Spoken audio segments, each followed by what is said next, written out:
Welcome to Clothall Court. What was once the beating heart of Leeds' textile industry now plays host to a showcase of everything excellent in another dynamic growth sector, FinTech. So a very warm welcome to Clothall Court and our 8th annual Leeds conference. We're back in the city where it all began back in 2016. My name's Joe. I'm General Manager of FinTech North. Thanks so much for giving us your time today. Should be an excellent day. I just want to implore you all to be collaborative, to network, to share ideas and best practice, and ultimately enjoy the day. We've got a fantastic agenda for you today to kind of keep you well occupied and keep you chatting about FinTech. A few words of thanks before I explain a little bit about the work that we do at FinTech North. We couldn't do this without all of our fantastic partners and sponsors. Our brand sponsors, Lenvy, Leeds Building Society, Axiologic, Data on Demand, and of course, some of our other supporters as well. Thanks to Streets Consulting for helping us out and promoting the conference. Thanks to Leeds Trinity as well for helping us as an event, as an exhibition sponsor. And of course, Intercash as well, who supported us last night at the pre-conference get-together. We're a self-funded organisation. We need the support from these organisations, and these guys have really stepped up to the plate. Couldn't also go without mentioning MasterCard, our strategic partners for the year as well. They're a steadfast supporter of everything that we do. So I want to say a few words of thanks to those organisations. Just really quickly, fantastic to have all three of the FinTech North team speaking today. So it's not just me. You'll also hear from Ryan and Rachel as well. So a really proud moment for me and having that team all involved like that. So yeah, a big day for us at FinTech North. So who are we? What do we do? FinTech North exists to bring together the Northern FinTech community here in our own backyard. We exist to support the sector, so providing profile opportunities, business development opportunities to Northern FinTechs, to Northern entrepreneurs. We try and promote the North as a centre of excellence in FinTech and do that in a neutral way that doesn't promote any one city or geography as the capital for whatever reason. We try and promote the North as one region so that we can differentiate ourselves on an international stage. And I think it's really important to kind of highlight how we operate as an organisation. And I think this graphic kind of brings it all together. You know, primarily, you can't do any of those big picture things without bringing people together face to face to meet, to build relationships and do business ultimately. And that happens right in this room. So really looking forward to this today. As mentioned, this is actually our 17th conference and our 123rd event. So I think Julian will probably reflect on some of the history of FinTech North in a second. But I just always like to flag that we are entirely self-funded and we do need that support from those like-minded organisations, such as some of these fantastic partners we've got on screen, to come on board, sponsor an event, take a partnership so that we can continue doing the work that we do. So FinTech in the North, I'll just give you an idea of what's going on really quickly. Out of about 2,500 FinTech firms in the UK, we've probably got about 400 of them, give or take, based in the north of England. For anyone in any doubt, the North, it starts at about Sheffield in South Yorkshire and ends in Scotland. We don't go north of the border. Our fantastic friends at FinTech Scotland do a great job bringing that ecosystem together, and they're on the agenda today later on. So yeah, they do some great work. I'll just give you a bit of a tour from west to east and just give you an idea of what activity is actually happening out there. So in the Liverpool City region, there's a real strength in wealth tech and insurtech. Obviously, Liverpool, port city, you know, well used to kind of handling so much wealth coming in off that port and still has that specialism today. As a proud Northerner, I kind of find all these kind of post-industrial and the past prosperity of each region really fascinating and interesting. I hope you do too. Maybe it's just me.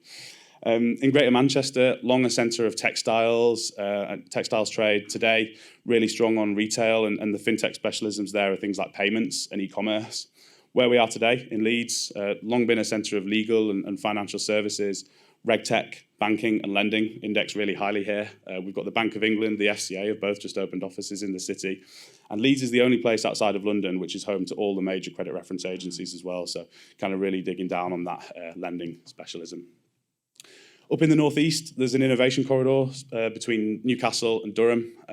Another specialism in payments in the northeast. The northeast is home to some really well-scaled fintechs like Atom Bank, pioneered the world's first digital mortgage, and Sage as well, well known for their accountancy software. It's also home to HM Treasury and HMRC as well, so some big public sector organisations in the northeast. So the sector in the UK generates about 11 billion, and we've probably got about 2 billion of that being generated here in the north of England, and FinTech in Leeds generates just over 700 million every year, GVA for the UK economy. So what's happening in the north is comparable to some other ecosystems around the world, and I think it's important to kind of shout about that and celebrate that where we can.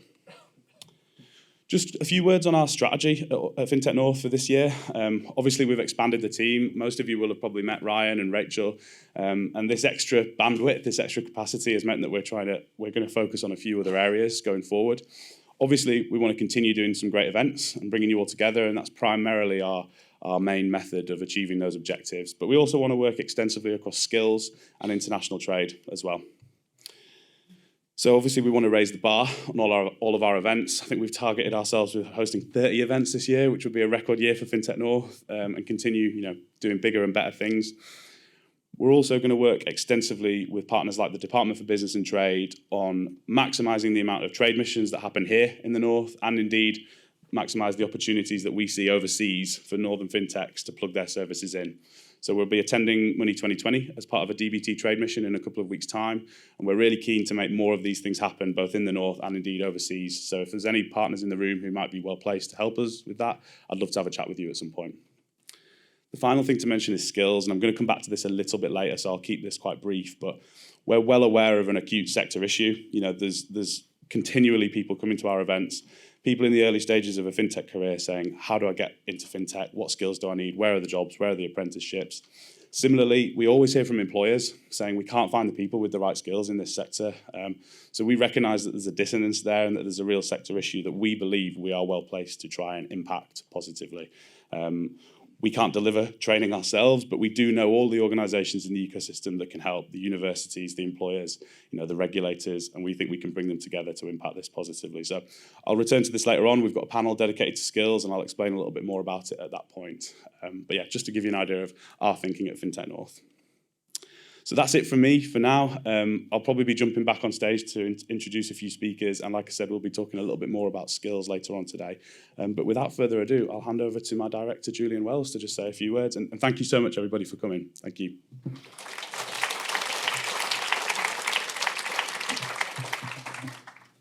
Thanks, Joe. Morning, everybody. Thank you so much for coming. Fantastic to see you all and be back for another of our conferences. Joe gave a load of great stats there.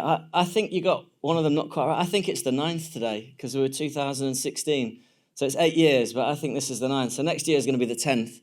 And funnily enough, when we set out to create the first FinTech North event, a lot of the planning happened in this building because this building used to be owned by Leeds Beckett University and it was office space. And where's Dan? He's over there. So Dan, the original FinTech North was sort of planned by Whitecap and Dan's business is Rebuilding Society and White Label Crowdfunding. And we did a lot of it in his office here. And I can remember being in here the day before the event, putting the name badges together, and we were cutting them out and putting them into the placeholders because we had to do it, and we were printing off the agendas. And we just had a really small group of us, and we'd agreed to put on this conference as part of Leeds Digital Festival. And it turned out, it was pretty good. It was the best part of 200 people attended, and we had it at AQL, which Adam Beaumont from AQL kindly sort of gifted us the use of the building for the day. And we collected speakers from people that we knew. And we were recommended this guy called Chris Sear by my colleague Stefan, who'd been working with Chris on a project in Leeds to create a FinTech accelerator, which sadly never came to be, but it was an exciting project. And Chris came along and presented, and everybody was doing the presentations from the stage at AQL. And if you've been there, it's this big sort of glass floor, and underneath the floor it's a data center, and it's all in an old chapel, and it's a stunning venue. We must go back there for an event soon. But Chris didn't want to present from the stage, so he was told if he took his shoes off he could present from the glass. So he presented a keynote, a really good keynote as well, I should add, from the glass in his socks to all these people that came along. And it was a fantastic day, and I think at that point, what we had was a one-day event which we'd put on to be part of Leeds Digital Festival, and partly in recognition that we were constantly going down to London to, often with contacts from Leeds and other northern locations, to attend FinTech events in London, and we thought there's got to be a chance to do some stuff up here as well. But the next thing we did after that was not for another year when we did the second annual conference. which again was back at AQL, and Chris was there. And so I remember you talking at that one when you were at Vocalink. In fact, Georgina, you probably spoke at that one as well, I think. So there's a lot of people that have been with us on the journey through that time. And I think what's happened as FinTech North's grown and all the things that Joe has talked about have come to pass, has been that it's been happening everywhere. It's not just been here in the North. We've seen other regional groups become established, like FinTech Scotland, like FinTech Wales, FinTech Northern Ireland, Supertech in the West Midlands, FinTech West, and at the moment there's a new group forming in the east of England as well, which will probably be called FinTech East.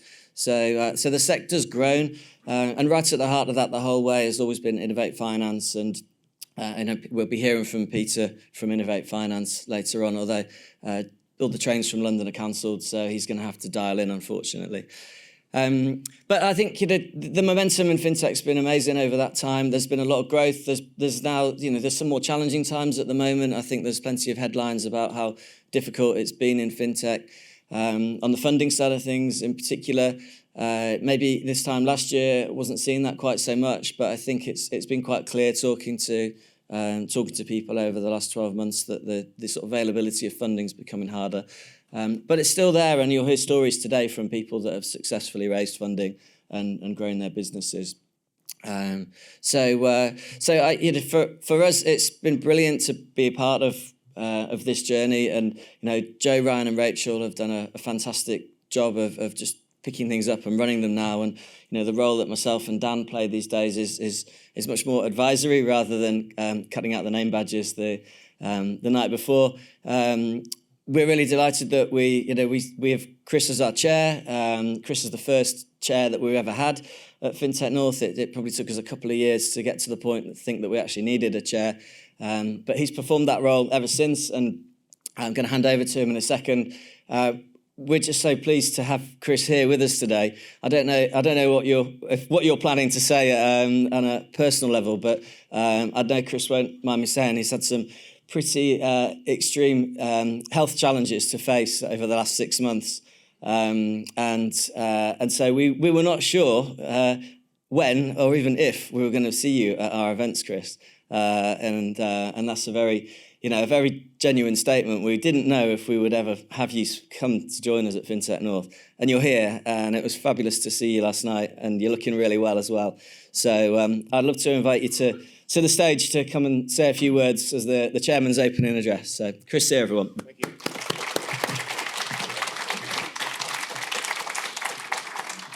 It was certainly odd last night coming to Leeds and not drinking. Well, what's the point else of coming to Leeds otherwise?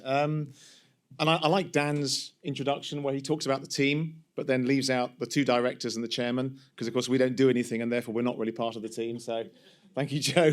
The doers of the team and the rest are superfluous. So look, good morning everyone, and welcome to this year's FinTech North Leeds conference. So FinTech North, as we've heard, was the first of the regional FinTech networks. And as Joe has just told us, easily the most prolific. 30 events this year is a lot of events to organise. And I, for one, am very glad to be here. I've been absent for a few months, as Julian mentioned, and my first event upon resurfacing being in Leeds seems fitting, as this was where it all started so many years ago. Now, Julian will tell you that I don't often prepare my speeches, I tend to wing it, yet here I am reading from a script. In fact, having spoken at probably hundreds of events over the past decade on many different subjects, I can say that this is only the second time.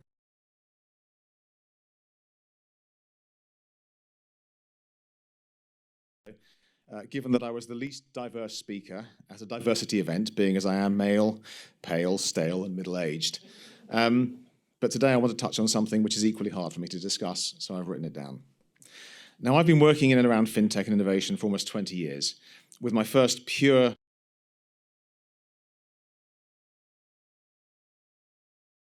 called Innovate UK back in 2007. And since 2019, I've had my own FinTech. I've been the CEO and founder of my own company.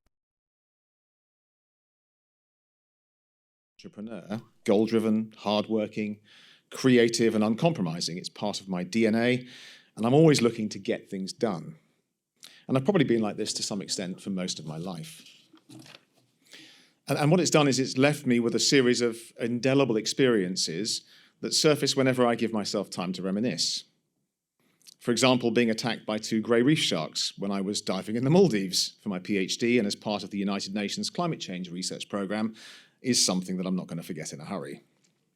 Having a .45 caliber gun pulled at me and pointed at me by a would-be bank robber outside the Easter Road branch of the Clydesdale Bank in Edinburgh in 1995 when I was a young police officer in plain clothes is also something I won't forget.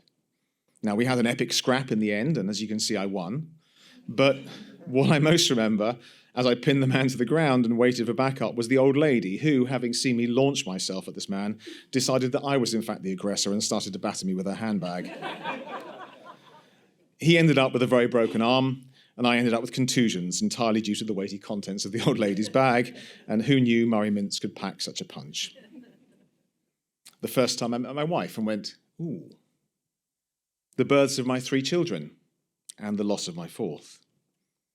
Being appointed as chair of the FCA and Treasury's competitive investigation into the asset management sector in 2007. I'm particularly proud of that one because asset managers are not known for being friendly. My daughter, who, after much graft, made it to the GB national sailing team for windfoiling in November last year. And then, barely a month later in December, being told I had stage 4 colon cancer, and that had metastasized to 2 other sites beyond the colon. So why is this relevant? Why am I telling you this very personal and uncomfortable thing? Well, the answer is simple. I have right now, here, the chance to help you not suffer the same thing. I don't want it to happen to you. So let me give you some encouragement to not let it happen to you by explaining what I've been through in the past 6 months. I've had 2 courses of frankly savage chemotherapy, where the only thing that didn't happen was my hair didn't fall out, and this is unusual, as I understand. I did, however, have debilitating nausea and peripheral neuropathy that made my hands, feet, and face feel like blocks of wood and turned my hands into non-functioning, spasming claws. Also, my larynx persisted in contracting to the point that I couldn't speak. Some people might think that's a good thing, and on one occasion couldn't breathe. And let me tell you, the atropine injections required to ameliorate these symptoms hurt like a bastard, as if I needed any more pain right then. I was put in an isolation room in hospital for 8 days in the new year to recover from suspected neutropenic sepsis. Now, I honestly thought I was a goner then. I really did. And I hadn't yet told Julian what was happening to me, so he wondered why he wasn't hearing from me. I prepared all the relevant messages for my friends and family. I put my affairs in order as well and handed all my passwords over to my wife and eldest son so things would be easy for her and him to access after I was gone. Most recently, and after the failure of the chemo, I've been on a 5-week daily regimen of radiotherapy that finished last Friday. The major symptoms of this are severe pelvic pain as the radiation ultimately fries just about everything at which it's aimed, and fatigue as the body struggles to keep up with repairing the damage. And rather like radiation sickness, the symptoms will persist and build for some time after and over the next 4 weeks. Well, I can tell you that I have certainly not been goal-driven, hard-working, creative, and uncompromising over this period of time. I have had neither the energy nor the will to drive things forward. What I'm trying to say is cancer and its late-stage treatment is not compatible with being an entrepreneur. And I haven't even touched on the emotional journey that you and your loved ones will go on if you catch it. The regrets, the sorrow, the guilt, I'll leave that to your imagination. So are you getting the message yet? You do not want this, and you should do anything to minimize the chance of getting it, and especially letting it get to late stage. So why am I telling this audience, you, all of this in particular? Because, and here's more bad news, colon cancer is one of the most common cancers around, and it doesn't discriminate by gender. And it's increasing in prevalence, particularly in the 20 to 40-year-old demographic, and this means you as entrepreneurs. Sorry. And the medical community doesn't know why. Statistically, in this room today, it's likely there are at least 2 or 3 people who have some form of colon cancer, and right now, I'm probably the only one that knows it. But so much for doom and gloom, as there is some good news. I wouldn't be telling you this if there wasn't good news. Colon cancer is very, very slow to develop and can take up to a decade to reach stage 4. Moreover, the treatments for stages 1 and 2 are relatively simple, surgery, and even for stage 3, there is a cure consisting of chemo and surgery, albeit somewhat more invasive surgery. The trick is not to let it get to stage 4, which takes, as I say, 10 years. It's practically incurable at that stage. So here's the thing. There is a test for colon cancer, and it is one of the most accurate and effective diagnostic tests available for any cancer. It's called a FIT test, F-I-T, fecal immunochemical test, or as I call it, poo on a stick, since this is an accurate description of what you need to do. And it is 90 to 95% accurate. You can get it from your doctor. You may have to pay a small fee because for some reason the NHS only seems to give these things out free to people over 60, but believe me, it's worth it. And for this small price and a modicum of dignity lost and zero pain, you can gain firm reassurance that you do not have colon cancer and you can lead your life as normal.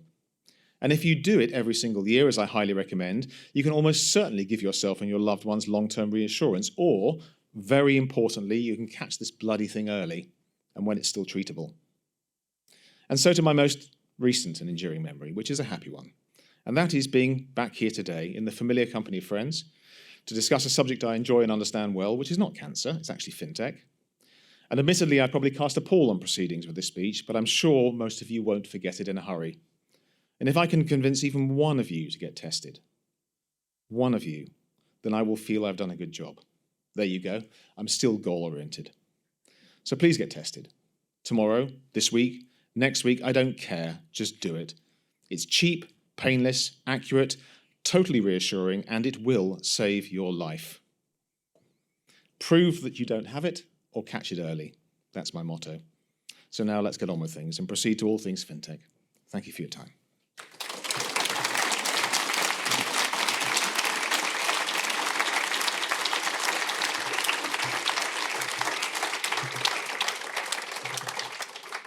Thank you so much, Chris. You're absolutely right. It was completely remiss of me not to thank you in my opening slot earlier on. So I stand thoroughly rebuked. No, on a serious note, you've been a fantastic mentor to me in my time at FinTech North. I've developed massively with your help, with Dan's help, with Julian's help as well. And I know the whole community, really appreciate the guidance and insight that you're able to provide them. And so glad that you could be here with us today. Just wanted to say that off the bat. Our next slot is also something that's massively important to myself, to the whole team at FinTech North. We're going to be talking about increasing accessibility within FinTech. We wanted this to be the first segment today because it's something that we really believe is important for many reasons. So whilst I'm introducing this slot, if I could ask Rachel, Alexandra and Chris to join me up on stage.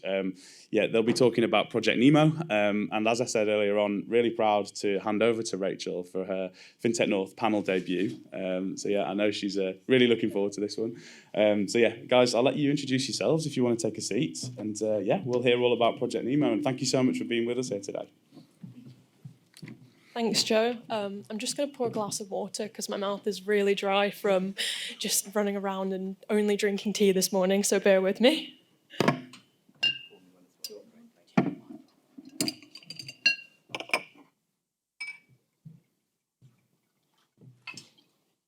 Thank you.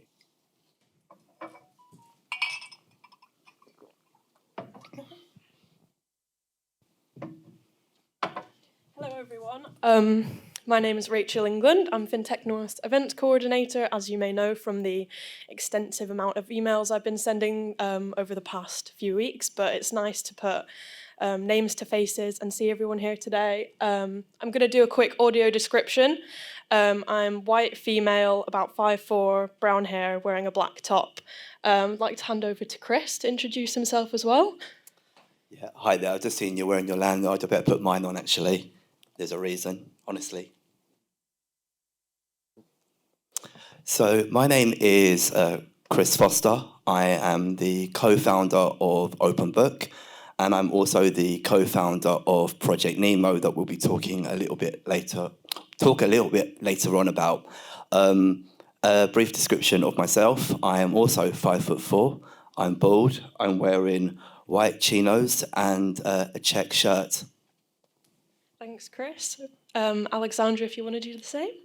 Hello, I'm Alexandra Greening, making a full set of 5'4"ers, which is really interesting. And I'm a white female with a black dress and very caught in the rain, dark hair. And I am the neurodiversity lead for Project Nemo. Thank you.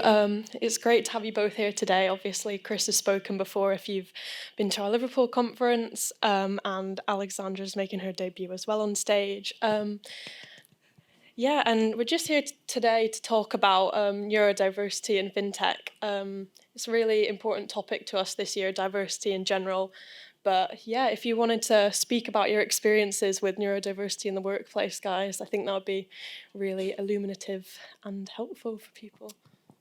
No problem. So, as you can see, me and Rachel are wearing a slightly different lanyard. Mine is green and Rachel's is white. That is from an organisation called Sunflower. As a disabled person, as well as someone who is neurodiverse, I'm proudly to say that I'm autistic. That this showcases to your work colleagues that you may need initial support. Rachel is wearing a white lanyard, and that actually describes that actually an ally of someone who with disabilities or who are neurodivergent. And that's really, really important, especially within the work sector, because for myself, works within fintech, I've worked within fintech now for the last 2 years, and it's been one of the greatest joys of my life. And the reason being is because my manager is also neurodivergent, and she really aided me and supported me through my fintech journey. Just a little bit about myself and the things, like issues of stuff that I've gone through.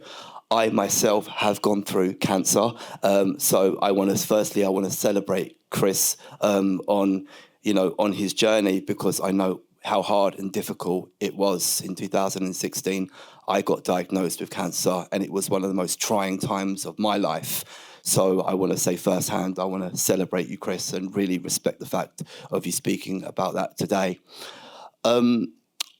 My work journey has been not easy. I've gone through many challenges and trials and tribulations through work.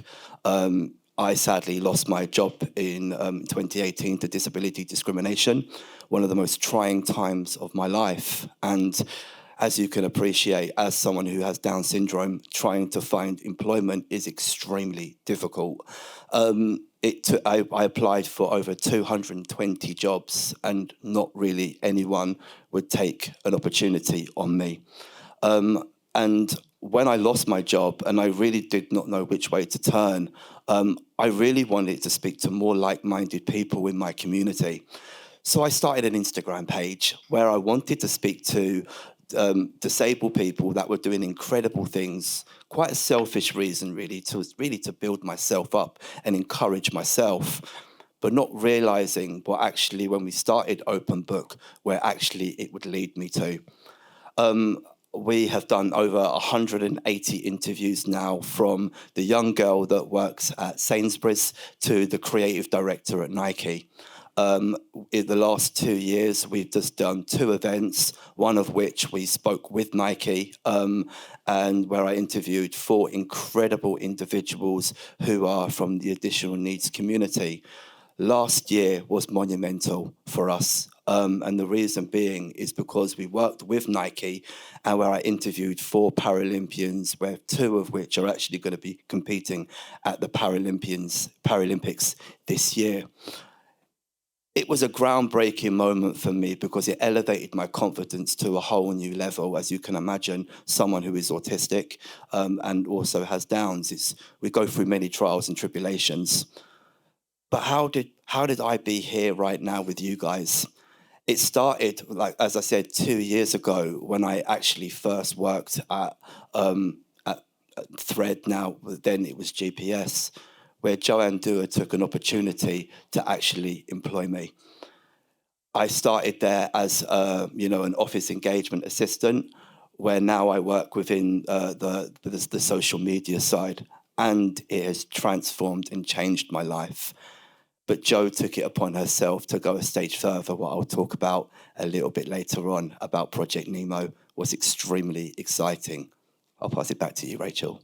Thanks, Chris. I think everyone can agree that your journey is really valuable, and it's just great to have representation.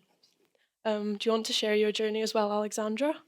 Yeah, so I was actually late diagnosed with autism at age 26, and then I found out I have ADHD when I was 30. And the most difficult part of that was actually the lack of understanding about what those conditions really are, beyond the stereotypes held in society. The truth of it is that neurodivergence is a different way of processing information and a different way of experiencing the world. And so I had a task on my hands after that to do a lot of hard work, to heal, to readjust my expectations of myself, and to become an ally to myself to work in the way I needed to. And I found huge self-belief again, and I found huge confidence from knowing my truth. And I was able to go on and do my law LLB, and I graduated last year with first-class honours. And that showed the power to me of knowing yourself and working in a way that you need and is right for you, compared to a reality I lived with before that, before knowing, where I was trying to do things in the wrong way for me. And inevitably, that was a cycle of burnout, failure, not believing in myself. And the toll it took on both my physical and mental health was abysmal. But to be able to find out that information, I was very lucky, and I was able to prove myself to myself in a way and do my degree. But I realised, although I'd made so much progress and many adjustments myself, the world was still the same, and the world still didn't understand me. And so when I was weighing up options of what to do career-wise afterwards, it was just pure luck, timing-wise, that Project Nemo found me. And so the fork in the road was continue, after the interviews I'd had, to go down a path which I now knew was going to be burnout.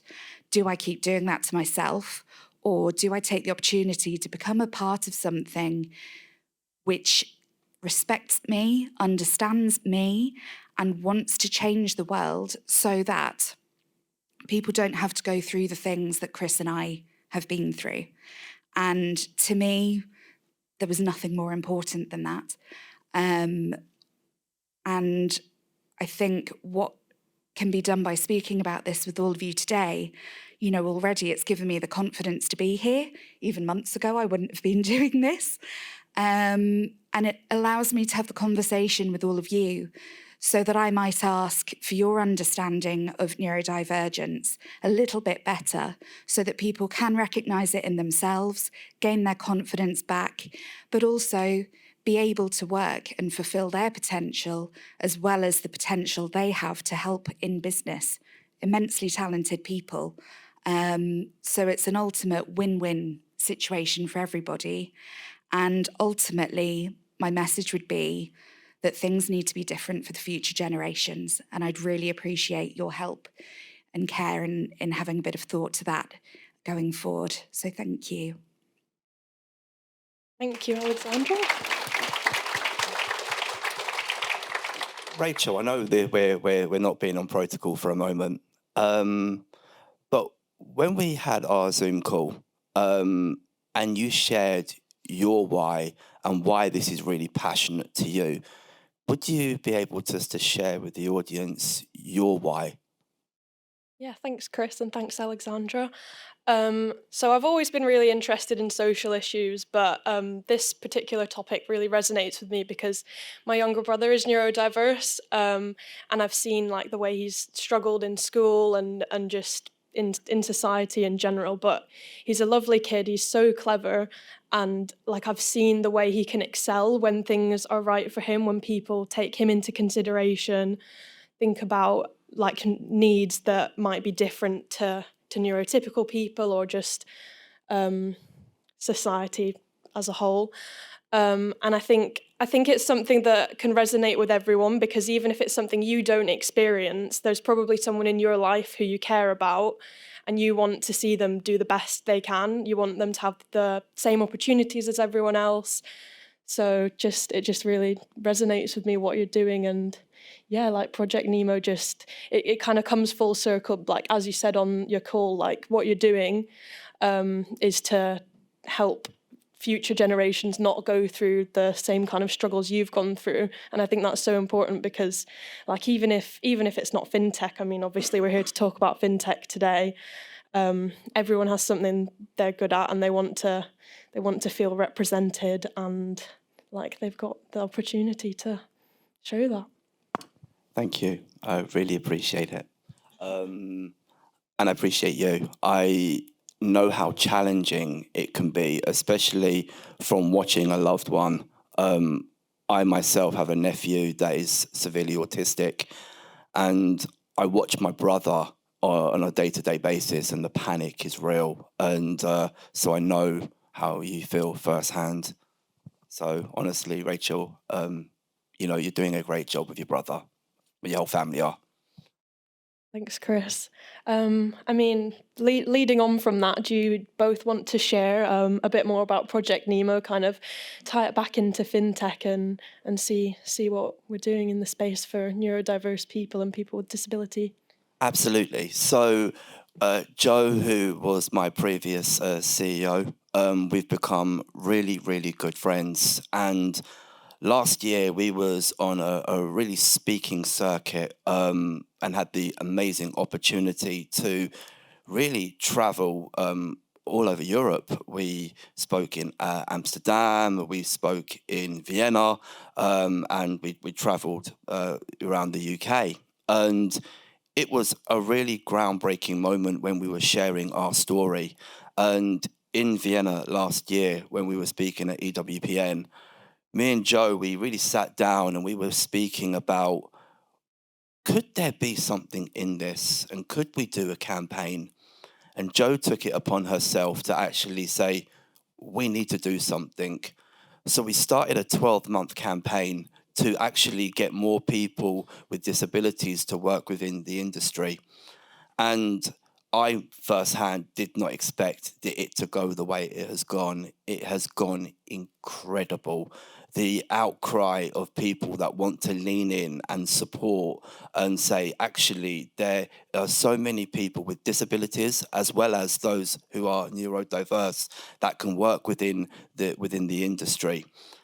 It takes people a vision. It's a known statistic. If you have a real diverse culture within your organization will thrive. It's quite shocking that people speak for us, about us, in front of us, but it's never really our voice. Well, you can clearly see today it's our voice.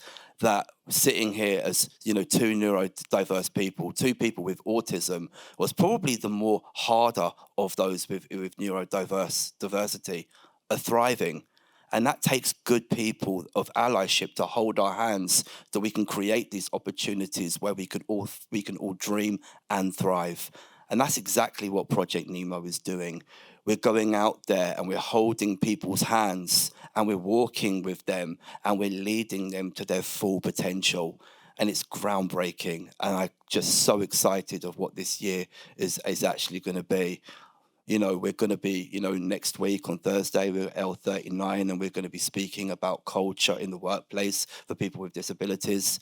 And then obviously in 2 weeks' time, we're off to Amsterdam. We're going to Money 2020. And that alone is just amazing.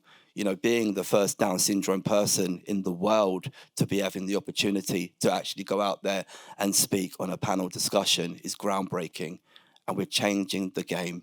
And it takes you guys, you individuals, to hold our hands and team with us. And then we can then go out there and, really, as Alexandra said, change the world and make it more an inclusive workplace. I'll pass it back to yourself. Thanks, Chris. Yeah, it's great to hear about what you're doing. We're at IFGS and heard Joe speak about what you were doing. And every week you see like you're building momentum and doing more and more. So fantastic job, I think. I think everyone can agree.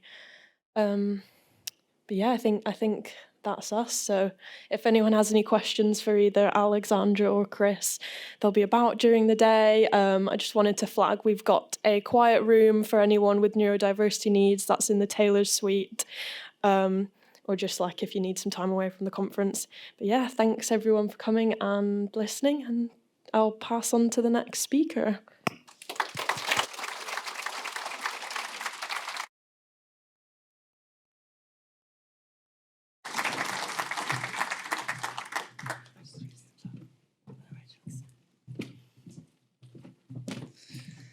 Well, it's been quite the opening session, hasn't it? Chris's personal story from the Chris Sears personal story from the opening address was pretty moving stuff, and hearing that session there, I think that having Chris and Alexandra and Rachel all sharing those personal insights is it brings a whole new light to the way that you need to think about some of the things that are important in life and in work. So thank you guys, and I just thought it would be appropriate, especially given Chris's address, if we all just took a moment to just all stand up and do a quick round of applause as a thank you and a mark of respect for this.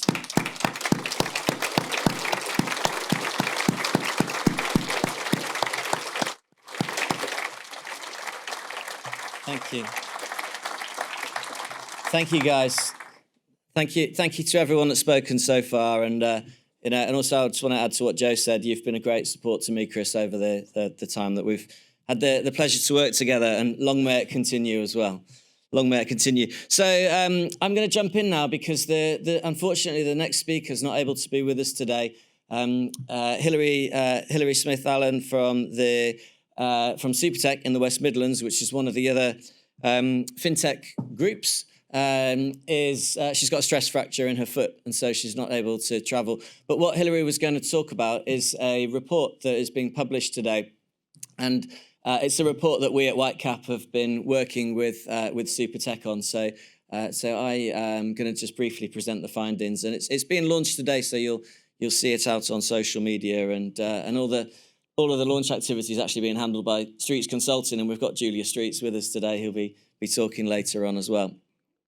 Hang on. The slides don't look like they're in here at the moment. I can pause for a second. I'll do a quick filler, and if the slides don't appear, I'll talk through it anyway. What Supertech have done over recent months is they have created a 10-year roadmap for research and innovation across ProfTech.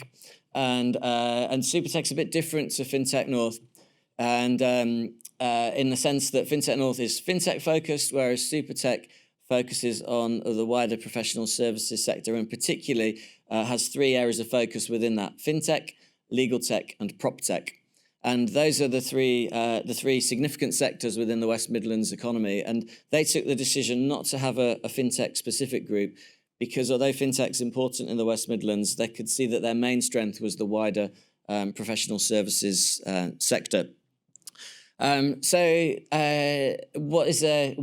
have they done what they've done? So a 10-year research and innovation roadmap. It's not a standard document that you see come out every day, and it's actually the first time that anybody's created a 10-year roadmap for sort of the wider ProfTech sector. When businesses are looking at how they're going to change and how they're going to evolve over time, what typically is the case is the things that are very near field and close to them are quite clear, and that you have a clear view of what you're going to try and achieve, who's going to do it, when you're going to do it, how much it's going to cost, and what are the tools and techniques that you'll be engaging to do that.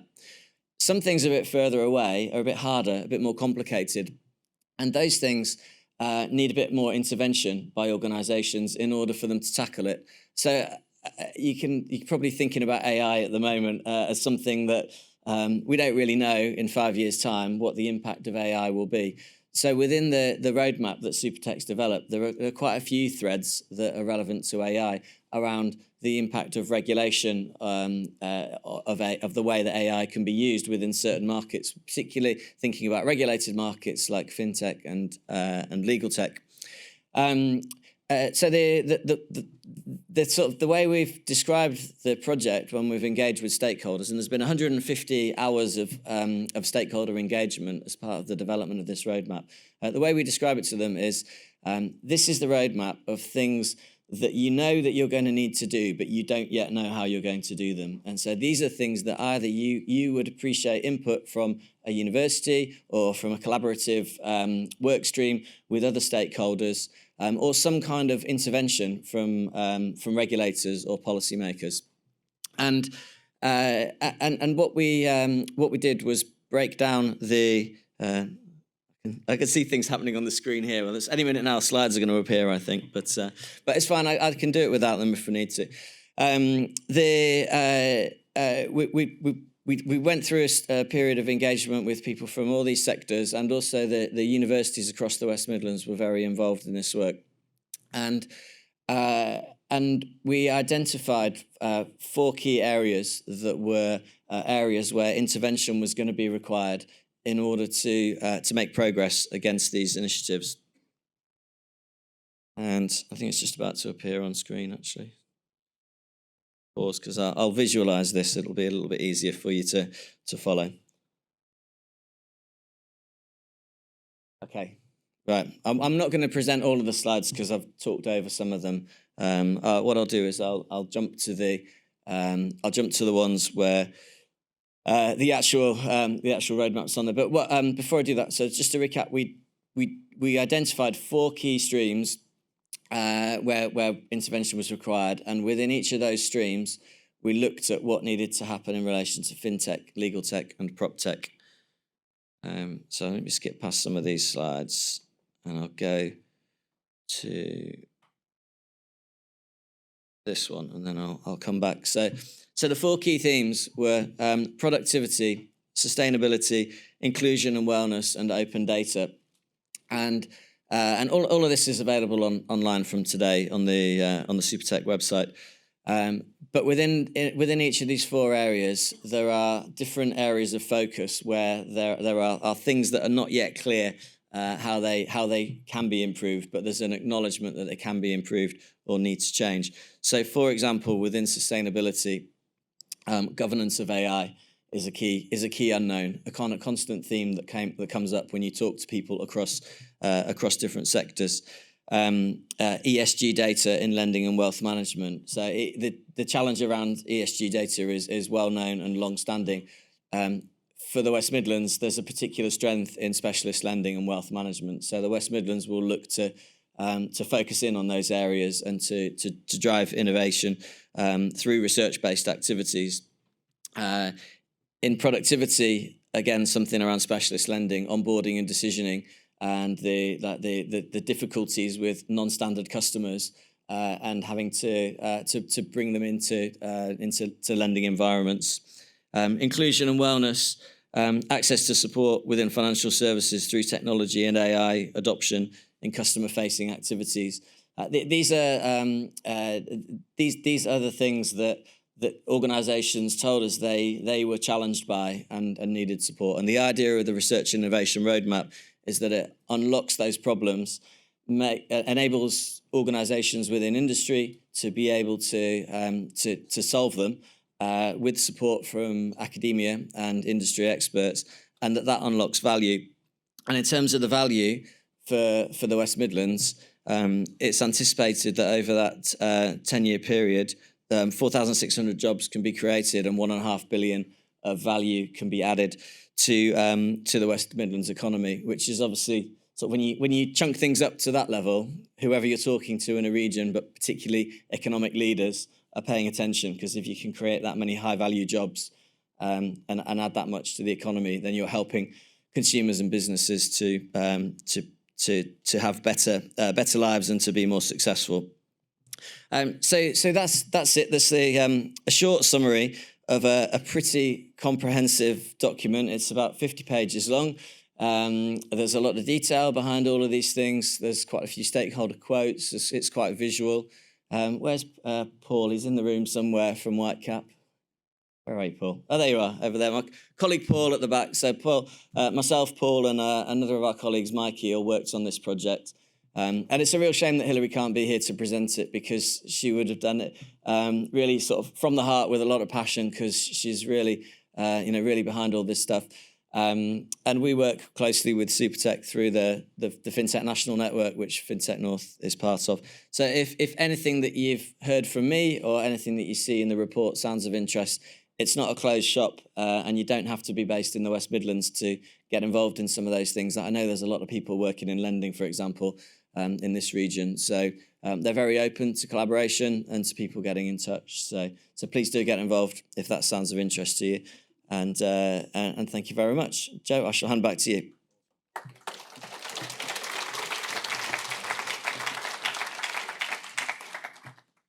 Really glad that we resolved that slide issue live during the event. These things happen, don't they, I think. Our next speaker is Roisin from the Department for Business and Trade. So if Roisin could join us up on stage. Just want to say another thanks to Chris, Rachel and Alexandra for that last panel as well. I do think that FinTech as a sector, we're so hyper collaborative that we are really well placed to kind of lead on this stuff and make a real impact. So awesome start to the day. And Roisin, I'll hand over to you. Thank you so much. Hello, everybody. Big thank you to Joe, Rachel and Ryan and the rest of the FinTech North team. So Julian and Chris, don't want to forget you for inviting me along to this fantastic event. First off, as a former Durham student, it's always great to be back in the North, and especially so soon again after UK FinTech Week. And I'm really looking forward to today's celebration of FinTech excellence and innovation across Yorkshire, and also obviously broader northern FinTech ecosystem. So for those that don't know me, I know I've been introduced, but my name is Roisin Perry. I'm FinTech Trade and Investment Manager at the Department for Business and Trade, and it's a privilege to come and speak here today on behalf of DBT and just really give an overview of what we do and how we can support northern FinTechs in their expansion journeys. So that's both here in the UK and also overseas.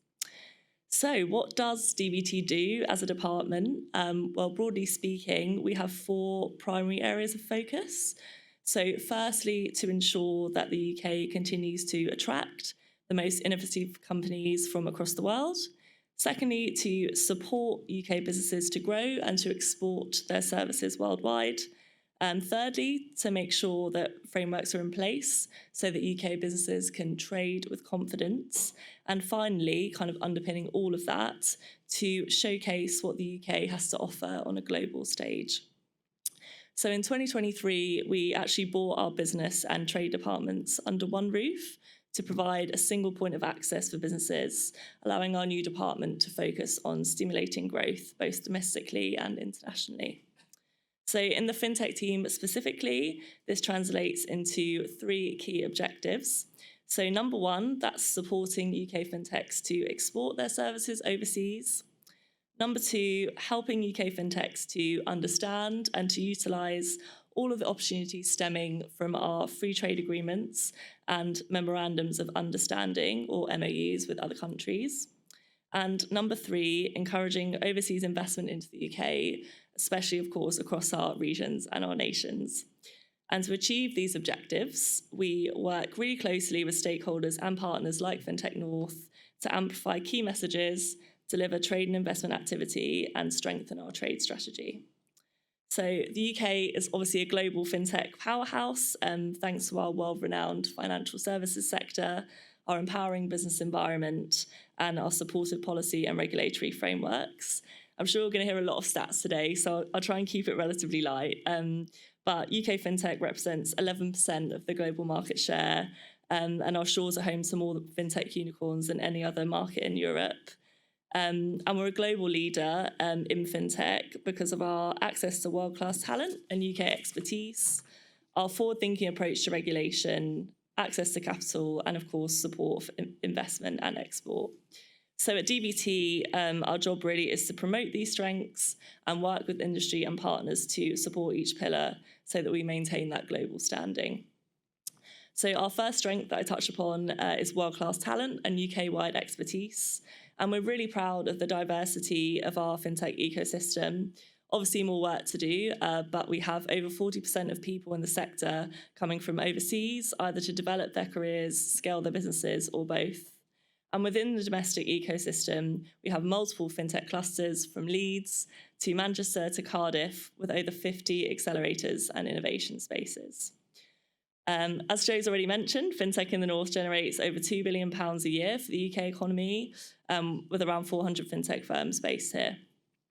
So at DBT, we work closely with FinTech bodies in the North, including FinTech North, Invest North East England, Invest Newcastle and Midas, to promote the North to overseas FinTechs and support Northern FinTechs to enter into new markets. And a brilliant example of this, which has already had a couple of mentions today, is our upcoming trade mission to Money 2020 in 2 weeks' time. So this year, FinTech North and Northern partners are once again joining up with DBT as part of a UK-wide pavilion, and will lead a delegation of 7 companies either based in the North or interested in expanding here from overseas as part of a broader UK delegation. Together, we will use this as a key opportunity to continue to promote the North to an international audience of investors and overseas FinTechs, building on the success of 2023. So our second strength is our forward-thinking approach to regulation. So obviously from our development and implementation of open banking standards to our FCA sandbox programme, the UK has spearheaded several initiatives which have helped the FinTech industry to thrive, not just in the UK, but also globally. We're in continuous dialogue with the sector to ensure that we are adapting to FinTech innovations and developments and providing the right support. And this includes DBT's role as co-chair of the International FinTech Group, alongside Innovate Finance. And through the IFG, we collaborate with and receive input from leading FinTechs and trade bodies. But it also includes working with industry to ensure that they have their say on current market access barriers, which obviously feeds into wider discussions on our free trade agreements and MOUs with new overseas markets. So the third aspect that I referred to earlier is access to capital, and we are the leading destination in Europe for investors. We secured £5.1 billion worth across 409 deals in 2023, and this is actually more than the next 28 European countries combined. We're second only to the US globally. So at DBT, our job is to unlock the overseas demand and connect UK FinTechs with potential buyers. And we do that through taking FinTechs out to market on trade missions, as well as through domestic events and trade shows like IFGS and UK FinTech Week. So the final element is the UK's investment and export support. So we are actually the world's largest net exporter of financial services, with a trade surplus of £92 billion in 2022. So from seed funding to hands-on export advice, the UK ecosystem has numerous offerings available to support UK FinTechs. So at DBT, we have international trade advisors, many of whom are based in the North, who can work with FinTechs to develop a trade plan and identify overseas markets that are a good fit for exports. We also have our FDI sector advisory team. I think one of them might be here today. So Colin, if you're in the audience, hello. Who can help drive investment into the UK by providing advice and support to overseas FinTechs who are looking to land here. In addition, we obviously have our global network of FinTech specialists as well at British embassies, consulates and high commissions. And they're there to provide sort of in-market intelligence and support, both in terms of investment and export. And as I've mentioned a few times now, we also have a series of FTAs and MOUs and other trade deals with key FinTech markets to help make trading easier and cheaper. But I do realise that to help FinTechs make the most of this support, the industry engagement is really key. So last year, we launched the UK FinTech Census in collaboration with Innovate Finance and the City of London Corporation. And we asked UK FinTechs for feedback on 3 points. What international markets do you want to break into? What are the main challenges that you face? And what further support and services would you like to see? So, for example, we wanted to know whether there were 15 RegTech companies in Leeds who wanted to export to Australia, and whether or not kind of a trade mission out there to explore might be helpful. So following the closure of the census, DBT is using the data to drive our export strategy for 2024 and beyond, and that includes looking at new markets for trade missions based on the interest that has been flagged by UK companies. We're really, really keen to know how we can support Northern FinTechs more on their growth journeys. So as a final point, I will say for any FinTechs in the room who perhaps didn't get a chance to respond to the census, but would like to join DBT on future trade missions or just wants to get in touch on another growth-related matter, please do introduce yourself here today. Thank you very much.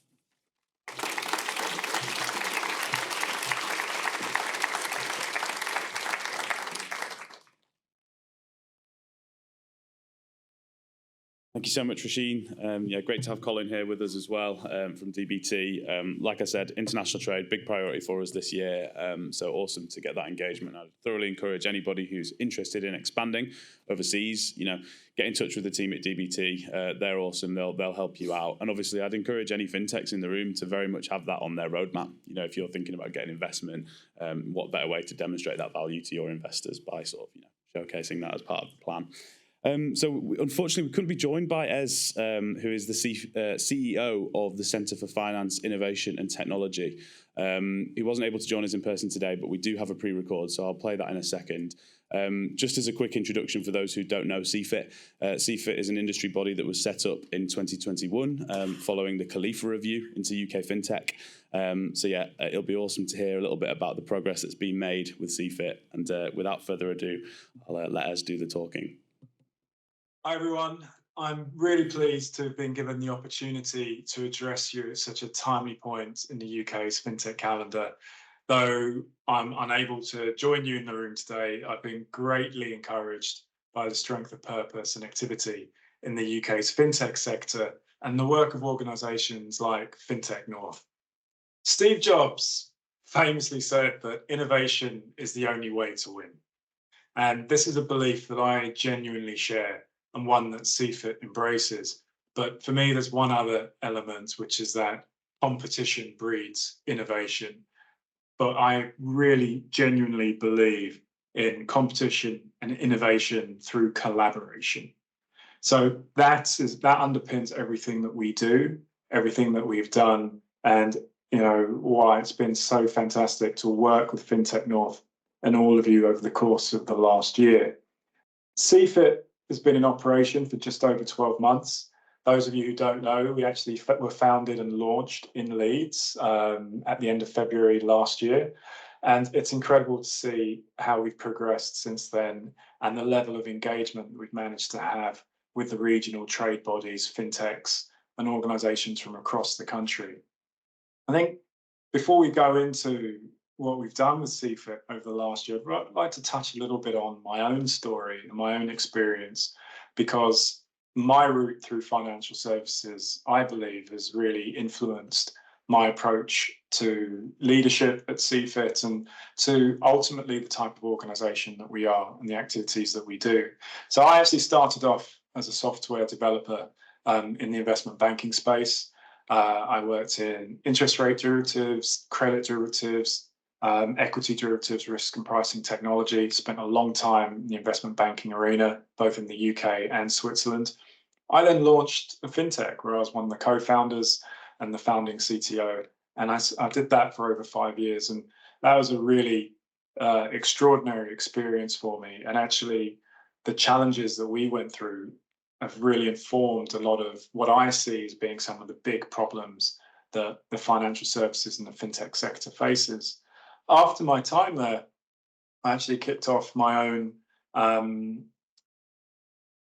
social enterprise, an organisation called Code Untapped, which was all about bridging the gap between diverse and underrepresented technologists and enterprise organisations. So really utilising that combination of my technical skill set and my time and my experience in the corporate world, married with my time as a founder, and really focused on trying to increase the opportunities. But the way that we did that was we'd bring people from diverse backgrounds to work on projects on a day-long hackathon with those organizations.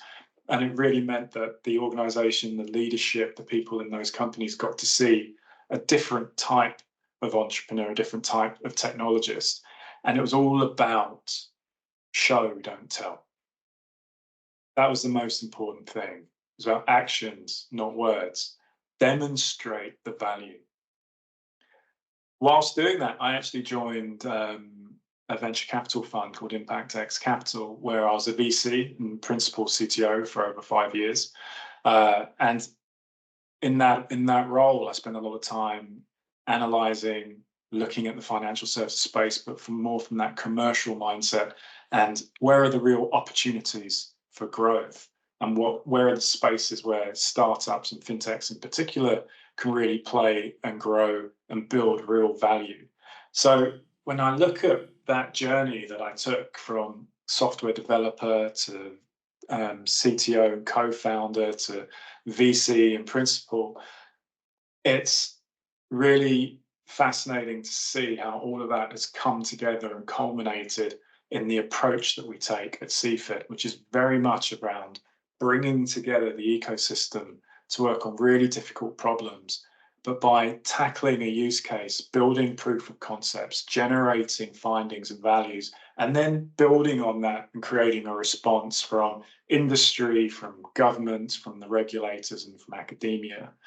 And again, it comes back to that key piece: action, not words. Show, don't tell. Let's get on with it. Let's do it, right? And that first coalition that we brought together, and many of you in this room were a part of, was all about open finance. And why did we choose open finance? So open finance represents a significant shift towards a more interconnected and inclusive financial ecosystem. Fittingly, the contribution of time, resources, and effort from FinTech North, along with our other coalition partners, of which there was over 60, was absolutely invaluable. So when we look at what we did in that first coalition, what we were focused on was how can open finance positively have a positive impact on consumers and SMEs in the UK. And we looked at two core use cases. One was, how can open finance help increase access to credit for SMEs? How can it help bridge that £22 billion lending gap that exists? What could it do to get more SMEs through into that positive credit decision to help drive growth in that space? The other thing we looked at was, how can open finance help support vulnerable customers? What can we do with more data to help support those people who are going through a real challenging cost of living crisis at this moment in time? And what was astonishing was that we found that through opening up data, whether it was HMRC data, companies' house data, as well as your banking transaction data, that actually we would be able to lend significantly more SMEs. And we did that through that first use case, working very closely with our coalition, but particularly led by HSBC on that particular activity. And then when we looked at what we did with the vulnerable customer segment, we saw that by automating the standard financial statement that all debt advisors, everyone has to complete when you contact a debt advice charity in order to get through to that first step of support, we could actually massively increase the amount of help that people get. So we work very closely with Citizens Advice. They work with over 350,000 customers a year, and yet 70% of those individuals are unable to have the phone, and yet 70% of phone calls to Citizens Advice go unanswered because of that. But the work that we did on the coalition showed that actually Citizens Advice would have been able to support an extra 150,000 customers a year.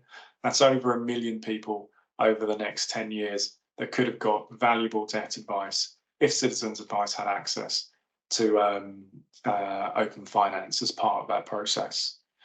So when we take a look at some of those key exercises, those key findings that came out of that, there were a set of recommendations that were made off the back of that. One was, we want to see these proof of concepts continue to drive forwards, and we're really pleased to say that Citizens Advice are actually working with a number of those organisations from our coalition to deliver pilots across the UK. When we look at the SME process we explored, we can see that a few of the banks that were part of our coalition are actively exploring how they could run a similar exercise and continue to demonstrate the value of open finance to the UK ecosystem. As well as that, one of the key recommendations was the need for an open finance task force looking at actual data set, API, commercial model, prioritization. And we were really pleased to see the Treasury announce that that would be going ahead. In particular, EST, BIMF Alami announced it at IFGS. And since then, we've been working on that task force with over 30 organizations to actually do that work and make those recommendations back to Treasury and the regulators by the end of June. So it's been absolutely fantastic to see the amount of work that was not only done during the coalition, but has continued to happen because of the work that that coalition did. So 2024 has started off at a frenetic pace for CFIT. We remain committed to driving innovation in open finance, as well as other key areas of financial innovation. And we look forward to sharing further updates in due course. However, looking beyond CFIT to the wider ecosystem, what we have all achieved in the first half of this year should not be played down. This sector, the talent in this room today, has operated with such speed and agility, and it shows no sign of slowing. And I hope you can all join me in recognizing what we have all achieved together. And I can tell you now that the second half of this year promises to be just as, if not more significant for the future of financial services in the UK. As I said, when we launched CFIT, action, not words. We've continued to demonstrate that. And I can't wait to see the actions that come out of this year as we go forward. Thank you.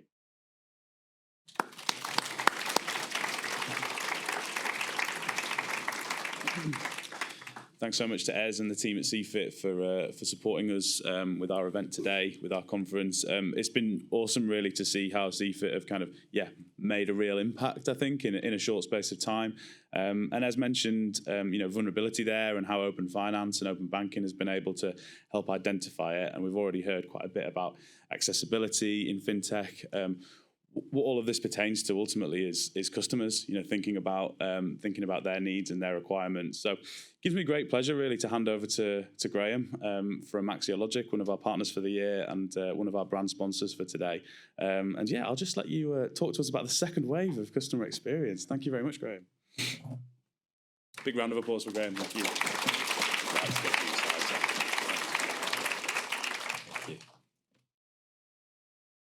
Hi, good morning, everybody. Thank you to FinTech North for this opportunity to present. So my views on what I think is an exciting and necessary new wave of customer experience within banking. My name is Graham Self. I'm the Principal Enterprise Architect at a digital consultancy here in Leeds City Centre, just the other side of the station. I've got over 20 years of experience working for HSBC in global roles as enterprise and business architecture. Like I say, I work for Axiologic, and we really pride ourselves in working with many clients, large and small, to help them with their digital ambitions, all the way from helping them with their strategy all the way through to delivery. And I just wanted to put on the screen just some of the, the problems that we help clients resolve on a daily basis. But like I say, what I really want to talk to you about today is this new wave of customer experience. And I just want to take some time to reflect on where we've been in banking over the last few years in what I think is a really quite significant wave that I think many of you in this room have been on this journey. And that is the journey of digital engagement. And many banks have been putting products and services out into the market on many channels, many of those channels being quite innovative, with the strategy of reaching as many customers as possible. Those services that we've put online, many of our technology teams have been empowered to really critically analyze customer journeys and remove friction. So where we are today is that we've got a lot of services out there in the market across many different banks that are as frictionless as possible, and customers have a lot more choice where they can go to any bank and access any service and open any product much more freely after this initial wave. So like I say, that's all been about reaching customers en masse and at scale. So I think it's really now time to reflect on where we are, and really what we've created within banking is a level playing field where, like I say, customers have a lot more choice and a lot more access to services. New startups, neobanks have been pushing services online through applications, and traditional incumbents have spent a lot of money and a lot of resources getting these services online. But what that's done is created a level playing field. So now what's happening are banks are now being more ultra competitive, and they're putting more competitive rates on the market and using rewards and switch tactics to try and gain a market share.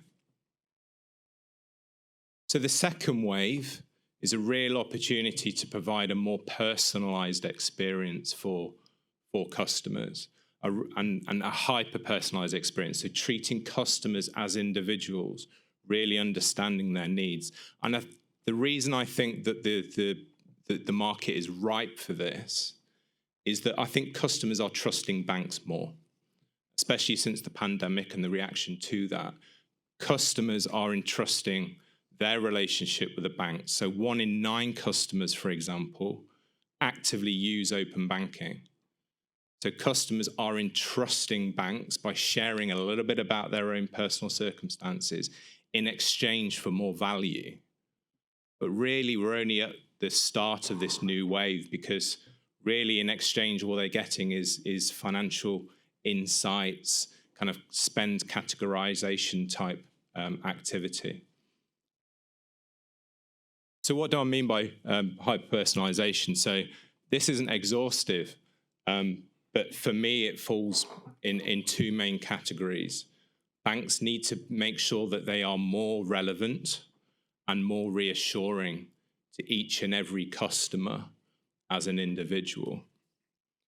To be relevant, banks need to work a lot harder in understanding their customers' individual financial context, what their motivations are. And really, they should be really providing this kind of unexpected value add. So it doesn't matter how customers are interacting with banks. It doesn't matter what products they're engaging with, what channels they're using, what services they're interacting with. They should get a consistent and joined up experience, and they should be receiving products and services that are tailored to their own individual needs. But we've also got to balance that by providing a reassuring service. And I think this is a real niche in the market that we should be addressing, and that we should be recognizing the financial well-being and the financial the educational needs of customers as they interact with banks. So they should be behind us where customers have products and rates that are suboptimal. We should be proactively, continually having proactive and reactive conversations and engagements and experiences with customers that are making sure that they are optimal, and customers have the most optimized products, rates, and experiences with banks. I think there are a couple of drivers here as to why I think this is a really important opportunity, and why now is the right time that banks should be thinking about this. So Money Saving Expert, for example, 60 million users of Money Saving Expert each month. That's a really good example in the UK where customers are feeling more empowered to understand competition and actually seeking financial education.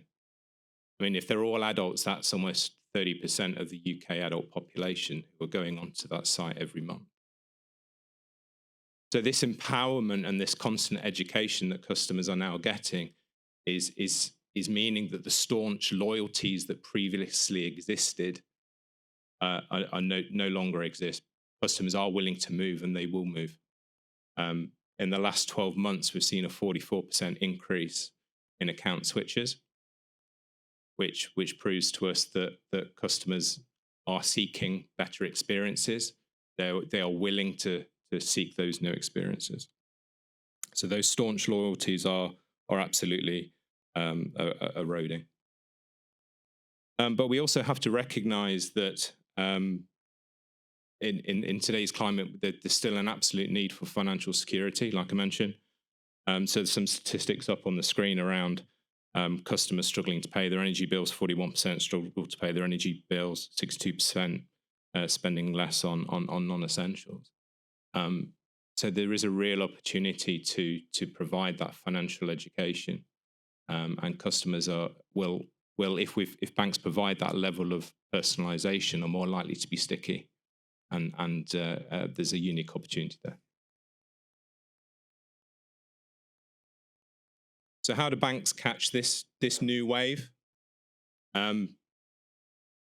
The real commodity or holy grail that banks should be seeking right now is not an anchor product such as a current account. It's now the customer themselves. It's the customer relationship and the data that's associated with it. Banks need to make sure that that customer is at the center of everything that they do, operationally, but also architecturally, moving away from individual product silos or project silos, put the customer right at the center, so we can use the data that we can get, and we can couple that with personalization platforms, big data solutions with machine learning and AI, to really pull the right insights that we need for personalization and couple them with our CRM systems, so we can have proactive and reactive conversations at the right level with our customers. We also have to wrap that up in a really good information security solution. Security is ultra important, is really going to be pivotal and the game changer for the banks to make sure that they've got that information security architecture in place. Obviously at Axiologic, we've got experience in providing personalization solutions and information security solutions, but if you want to continue the conversation, more than happy to have that conversation with you guys. So thank you for listening. Hope that's been useful. Thank you.